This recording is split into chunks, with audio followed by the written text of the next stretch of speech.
성경은 죄에 대해서만큼은 굉장히 민감하게 우리에게 경고를 하고 죄를 멀리할 것을 말씀을 하고 있습니다.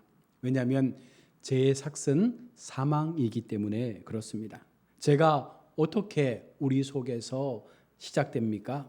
바로 우리 속에 일어나는 그릇된 욕망들이 우리의 마음을 집어삼킬 때 우리는 결국은 죄의 자리에 빠질 수밖에 없습니다.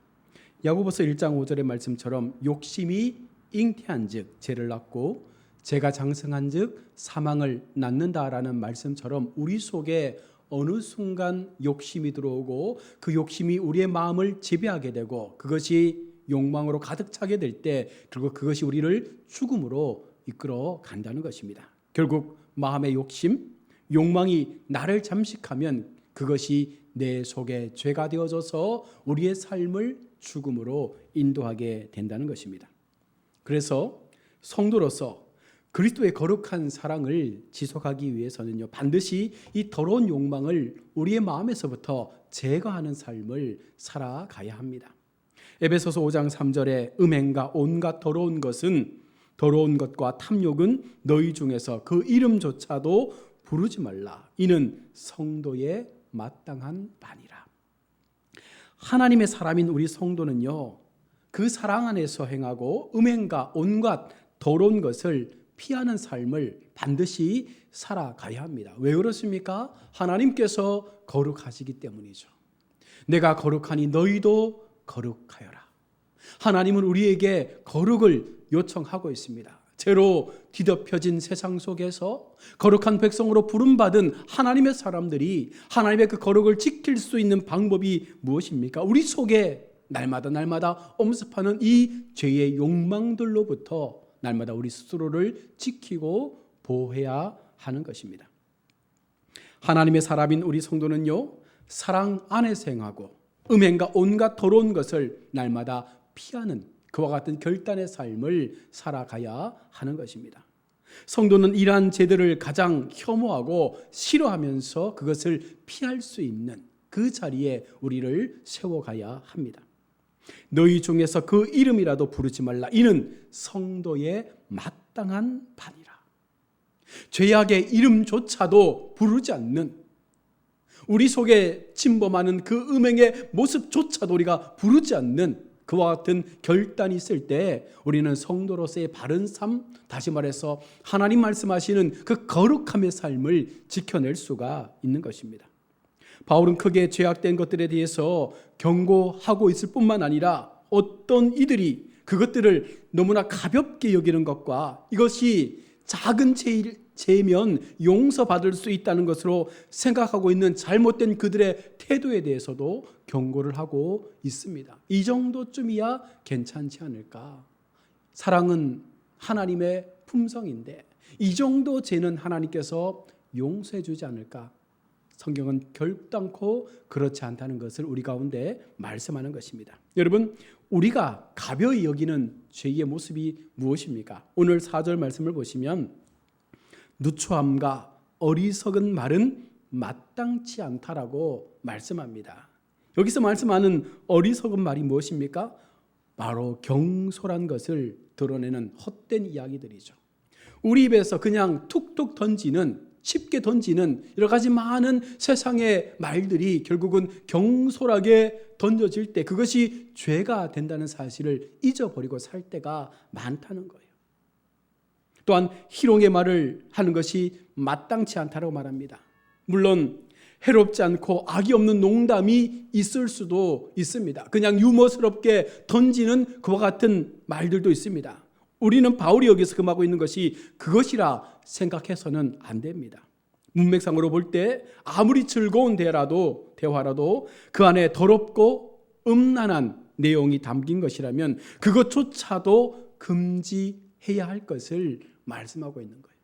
교회 공동체 안에서 여러 다양한 사람들이 있을 때 우리가 재미삼아 던지는 수많은 말들 속에서 그 속에 음행하는 것들과 여러 가지 많은 우리가 즐겁게 부르는 그 많은 대화 속에서 행여라도 그 속에 그와 같은 세상의 소리들이 섞여서 전달되어서는 안 된다라고 말씀하고 있는 것이죠. 그래서 오늘 성경은 이 모든 것들이 마땅치 않다라고 분명하게 말씀을 합니다.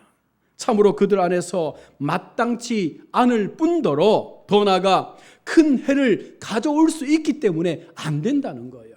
나 하나쯤이야 괜찮겠지. 그렇게 해서 던진 작은 그 하나의 소리가 공동체 전체 속에 죄로 물들 수도 있다는 것입니다. 공동체의 작은 죄는 결국 공동체 전체를 무너뜨릴 수도 있을 만큼 무서운 죄로 번질 수가 있는 거예요. 누룩과 같이 비록 작은 것처럼 보여지지만 온 덩어리를 다 누룩이 점령하는 것처럼 그 죄의 작은 습관 하나가 공동체에 스며들 때 여러분 그것이 우리도 모르는 사이에 우리 전체를 침범할 수가 있다는 것입니다. 그것들은 그리스도인에게 합당치 않습니다. 그리스도인들은 기뻐하고 즐거워하는 일에 우리의 시간들을 드려야 합니다. 그러나 그들은요 즐거워하되 또한 어떻게 해야 되는 것? 마냥 즐거워만 할 것이 아니라 현명해야 한다는 것입니다. 지혜롭게 공동체 안에서 우리가 어떻게 살아가야 하는지에 대해서 분명한 지혜를 가져야 하는 것입니다. 그래서 오늘 4절은요 금하면서도 한 가지 덧붙이는 것이 무엇입니까? 오히려 감사하는 말을 하라. 세상의 죄의 모습들을 철저하게 배제하면서 그러나 우리가 공동체 안에서 던져야 할 말들이 있습니다. 무엇입니까? 감사하는 말을 하라. 이는 하나님의 선하심과 인자하심을 여러분 기억하면서 그 속에서 받은 은혜들을 우리가 생각할 때에 그 모든 것이 감사로 고백되는 것입니다. 또한 이것들로 인해서 하나님 앞에 영광과 찬양을 올려드림으로 그리스도인들로 하여금 기뻐하고 즐거워하도록 하기 위함인 것이죠. 우리를 향하신 하나님의 은혜와 그 선하심을 생각함으로 여러분 그에게 감사를 드리는 것은 그리스도인을 기쁘게 하고 즐겁게 하기에 합당한 모습이라고 말씀하고 있습니다. 만일 사람들이 선하고 경건한 말에 풍성하게 된다면 그렇게 쉽게 좋지 않은 말과 마땅치 않은 말을 하지는 않을 것입니다. 왜 우리가 쉽게 죄에 빠질까요? 왜 우리가 쉽게 세상에 여러 가지 많은 문화와 음란한 그와 같은 소리에 귀를 기울이겠습니까? 바로 이와 같은 하나님의 경건한 삶의 자리에 나아가지 않기 때문에 그런 것입니다. 우리의 마음이 거룩해지고 우리의 삶이 경건해지고 우리의 마음이 주님 앞에 영광 돌리는 삶으로 날마다 주님을 찬송하는 자리에 세워지게 되면 결코 그와 같은 무리 속에 어울리려고도 하지 않는다는 것입니다. 교회 안에서 작은 말 그 한마디가 죄가 될 수 있음을 여러분 기억해야 합니다. 내가 던지는 그 말 하나 때문에 누군가는 실족하고 누군가는 죄에 빠지게 되고 누군가는 그것 때문에 영적 죽음의 자리에 이를 수도 있다는 것입니다. 우리는 하나님의 거룩한 자녀입니다. 그러므로 어리석고 희롱하는 말이 아니라 감사의 고백이 날마다 우리 입술을 통해서 고백되고 선포될 수 있는 그런 하나님의 자녀의 모습을 가져야 할 것입니다. 에베소서는 여러 죄에서 우리를 보호하기 위해서 바울을 통하여 몇 가지 논증과 그 대책들에 대해서 우리에게 들려주고 있습니다. 그것이 무엇입니까? 먼저 바울이 말하고 있는 몇 가지 논증들을 보시면 그것들이 사람들을 하늘나라에 가지 못하게 하는 죄들이 된다는 것을 생각하라는 거예요. 우리가 앞서 말했던 그와 같은 여러 가지 많은 죄의 입술의 고백들을 통해서 결국 그것 때문에 우리가 하나님 나라에 들어가지 못한다는 것을 날마다 기억하면서 우리가 한마디 한마디 조심스럽게 말을 해야 한다는 거예요. 5절의 말씀을 보시면 너희도 이것을 정령이 알거니와. 여러분 오늘 성경이 말씀하고 있는 우리가 알고 있다는 것이 무엇입니까? 성경은 거룩한 성도를 향해서 반복적으로 말씀하고 있는 것이 있습니다. 죄를 멀리하라는 거예요. 죄가 무엇입니까? 하나님에 반하는 모든 것들이 어떻게 보면 죄가 되는 것이죠. 우리가 하나님을 믿는 백성으로서 하나님께서 기뻐하지 않는 모든 그 말씀에서 벗어나는 행위와 행동들이 다 죄가 될 수가 있다는 것입니다. 이 세상을 사랑하는 것은 어쩌면 영적 우상 숭배의 간음과도 같은 것입니다. 쾌락주의자가 자기의 배를 신으로 섬기는 것처럼 탐하는 자는 자기의 돈을 신으로 섬기는 그 만몬을 향한 그 마음을 드리는 것처럼 그런 자들은요, 하나님 대신에 재물을 섬기고 세상을 섬기는 사람들입니다. 그런 자들에 대해서 성경은 말씀합니다. 그리스도와 하나님 나라에서 기업을 얻지 못한다. 그와 같은 삶을 통해서는 결코 우리에게 약속하신 하나님의 나라의 유업을 얻지 못함을 말씀하고 있는 거예요. 우리가 성도의 삶을 통하여 마지막까지 추구하는 것이 무엇입니까? 영원한 안식처, 그 하늘나라에 가기 위함이 우리에게는 소망이 되어야 함에도 불구하고 우리가 이 땅 속에서 세상으로부터 얻고자 하는 즐거움과 그 쾌락에 빠져 살아가게 될 때 우리는 그것을 누릴 수가 없고 그것을 얻지도 못하게 된다는 것입니다. 하나님의 종들과 성도들은요, 그 나라의 기업을 얻을 자들이라고 성경은 약속했습니다. 그러나 스스로 육체 욕망 가운데 빠지거나 세상을 사랑하는 그 죄의 자리 가운데 나아갈 때 하나님의 은혜의 나라에는 속하지 못한다는 것이에요. 또한 결코 영광의 나라에 들어가지도 못한다라고 분명하게 오늘 우리 가운데 말씀을 하고 있습니다. 그러므로 우리는 하늘나라에 들어가지 못하게 하는 그와 같은 죄들로부터 우리를 날마다 지키고자 하는 그 같은 결단이 늘 우리 속에 있어야 하는 것입니다. 또한 이러한 죄들은요, 그것들에 범한 자들에게서 하나님의 진노를 가져오게 한다는 거예요. 그냥 죄가 죄로 끝나고 마는 것이 아니라 그 죄를 통해서 하나님은요, 그 죄 때문에 진노하게 되고 그들 가운데 심판을 행하게 된다라고 말씀합니다. 오늘 6절에 누구든지 헛된 말로 너희를 속이지 못하게 하라. 죄를 짓고서도 스스로 형벌을 여러분 면하기를 바란다면 얼마나 이것이 교만한 마음입니까? 가능하지 않는 이야기죠. 말이 되지 않는 이야기죠. 여러분, 아첨하는 자들은요, 스스로를 속이는 자들이에요. 내 스스로의 삶을, 나 자신 스스로를 속이면서 괜찮다 그렇게 말하면서 계속 죄의 자리로 나가게 되는 것입니다. 그들은 진실로 헛된 말을 하는 자들이죠. 우리는 간산혀에 속을 때가 너무나 많습니다. 늘 자신을 돌아보아 깨어있지 못하면 언제라도 우리는 순간 그 죄에 빠질 수밖에 없죠. 결코 죄가 우리를 속이지 못하도록 날마다 우리가 말씀을 가까이 하며 날마다 하나님 주시는 그 영적인 지혜를 통해서 행여라도 내가 죄 가운데 있는지, 나를 둘러싼 공동체 무리 속에 그와 같은 죄의 습성과 모습들이 내 속에 스며들려고 하고 있는지 우리는 철저하게 우리의 눈과 우리의 귀와 우리의 입과 우리의 행동들을 살피면서 하나님 앞에 이 거룩을 지켜가야 하는 것입니다. 이를 인하여 하나님의 진노가 불순종의 아들들에게 임하기 때문이라. 하나님은요, 그것을 불순종이라 말씀하면서 그렇게 행하는 모든 자들에게 하나님의 진노가 반드시 임하게 될 것임을 말씀하고 있습니다. 불순종은요, 하나님 앞에 매우 악한 죄의 모습이죠. 하나님의 진노가 그러한 죄를 범한 사람들에게 임하게 된다는 것입니다. 나라고 여러분 예의일 수 있겠습니까? 아니죠. 우리가 목사든 교회 중직이든 어떤 자리에 있을지라도 우리가 철저하게 그 신앙의 자리를 지키지 못하고 죄 가운데 빠져드는 순간 우리는 이와 같은 하나님의 진노에서 피할 수 없을 수 있다는 거예요. 우리는 결코 하나님의 진노 아래에 있기 때문에 그러한 죄를 절대로 가볍게 여겨서는 안 됩니다. 7절에 그러므로 그들과 함께하는 자가 되지 말라. 죄와 함께하는 사람들과 여러분 우리의 모습이 같아서는 안 된다는 거예요. 그들과 함께 그 죄의 길을 걸어서는 안 된다는 것입니다. 이는 곧 그들이 짓는 죄에 함께하지 말라고 말씀합니다. 이는 너희로 그들과 함께 형벌받지 않도록 하기 위함이라고 말씀하고 있는 거예요. 하나님은 철저하게 우리가 거룩함을 통해서 그 죄의 자리에 나아가지 않도록, 하나님의 그 심판의 자리 앞에 세워지지 않도록 끝까지 우리의 신앙을 지킬 것을 요청하고 있는 것입니다. 하나님은 아무리 우리가 하나님의 백성이라 할지라도 여러분 결국 우리가 말씀을 떠나는 순간 그릇된 삶으로 나아갈 수밖에 없고 그와 같은 죄의 삶의 자리에 서는 순간 우리도 하나님의 진노의 심판 앞에 세워질 수 있음을 분명하게 경고하고 있는 거예요. 그러니 예수를 오래 믿었다고 여러분 안심해서도 안 되고요.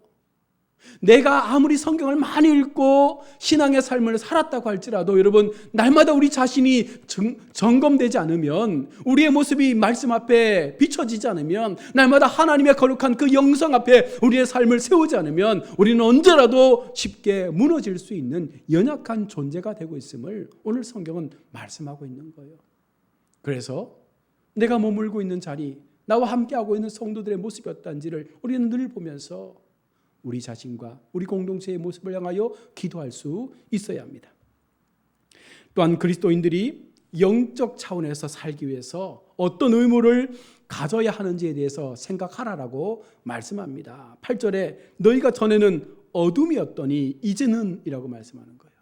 우리의 이전 모습의 실체가 무엇입니까? 너희가 전에는 어둠이었다. 여러분, 우리의 삶은 예수 믿기 전에는 어둠이었음을 분명히 말씀합니다. 바울은 에베소 교인들을 향해서 말하잖아요. 너희의 이전 상태가 무엇이었느냐? 어둠 아니었느냐? 죄의 상태는 곧 어둠의 상태죠. 다시 말하면 너희가 죄 가운데 빠져 살았던, 영적인 죽음의 상태에 살았던 그런 어둠을 가졌던 너희의 모습이 아니었느냐? 어둠 가운데 있는 사람들처럼 죄인들은 그들이 어디로 가는지를 알지 못하며 그들이 무엇을 하는지를 알지 못한다는 것입니다. 그래서 우리는 어떻게 해야 되는 거예요? 빛이신 주님 앞으로 나아가서 우리에게 비춰주신 그 빛이 우리에게도 동일하게 비춰질 수 있도록 빛의 자녀답게 살아가야 함을 오늘 성경은 말씀하는 것입니다. 8절에 이제는 주 안에서 빛이라 빛의 자녀들처럼 행하라. 우리에게 하시는 명령이 무엇입니까? 너희가 이제는 빛의 자녀이니, 빛의 자녀라면 빛의 자녀처럼 행하라는 거예요.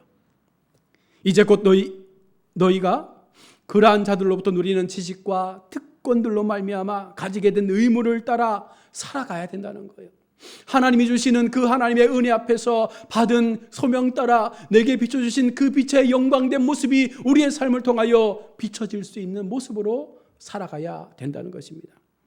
다시 말하면 하나님의 자녀답게 살라는 거예요. 하나님의 백성답게 살아가라는 말씀입니다. 하나님 주신 말씀에 순종하면서 살아야 하는 거예요. 여러분, 그것이 우리에게는 오직 살 길임을 말씀하고 있습니다. 주님께 기쁘시게 할 것이 무엇인가 시험하여 보라. 오늘 10절은 그렇게 우리에게 말씀하죠. 시험하여 보라. 이 말씀은 문자 그대로 하나님을 시험하라라는 말씀이 아니에요. 이는 곧 하나님께서 나타내신 뜻이 무엇인가를 부지런히 찾아보라는 거예요. 그러면서 내게 비추신 그 영광의 빛, 나를 통하여 비춰질 때 어떤 삶의 역사가 나타나는지를 통해서 하나님이 이런 분이셨구나를 우리가 발견해 나아갈 것을 말씀하고 있습니다. 우리는 하나님께서 기뻐하시지 않는 일을 두려워하고 피해야 할 뿐 아니라 하나님께서 기뻐하실 것이 무엇인지를 날마다 찾고 그것을 향해서 나아갈 수 있는 삶의 모습들이 우리 인생 가운데 나타나야 한다는 것입니다. 여러분, 하나님은 성도가 주님을 찾고 그 속에서 온전한 기쁨을 누리기를 원하고 있습니다. 자, 그런데 사단은 어떻게 해요? 우리 속에 죄의 욕망을 심어주는 거예요. 괜찮아, 이 정도까지는 괜찮아. 그러면서 그것이 점점 우리 속에 차여지게 될 때 어느 순간 그것이 욕망이 되어져서 여러분, 그 욕망의 늪에서 헤어나올 수 없는 자리에 세워지게 되면 하나님이 보이지 않게 되는 거예요. 말씀이 우리 속에서 사라지게 되는 거예요. 어느 순간 완전히 죄에 빠져서 그 죄 속에서 허우적거리다가 인생을 마치게 된다는 것입니다. 그러하기에 우리는 우리 스스로를 죄의 욕망에서 벗어날 수 있도록 날마다 점검하고 날마다 우리 자신을 돌아보고 하나님 앞에 내가 거룩함을 지키며 살아가고 있는지를 날마다 주님 앞에 우리는 우리 자신을 내어드릴 수 있는 삶을 살아가야 하는 것입니다. 사랑하는 우리 성도 여러분, 빛의 열매는 모든 착함과 의로움과 진실함에 있다라고 말씀했습니다. 우리가 하나님 앞에 거룩함으로 살아갈 때 우리 속에는요, 빛의 열매가 반드시 맺혀지게 되는 것입니다. 이것은 다시 말해서 성령의 열매죠. 이것은 모든 착함과 의로움을 통해서 나타나게 되는데 결과적으로 무엇입니까? 진실함에 있다는 거예요.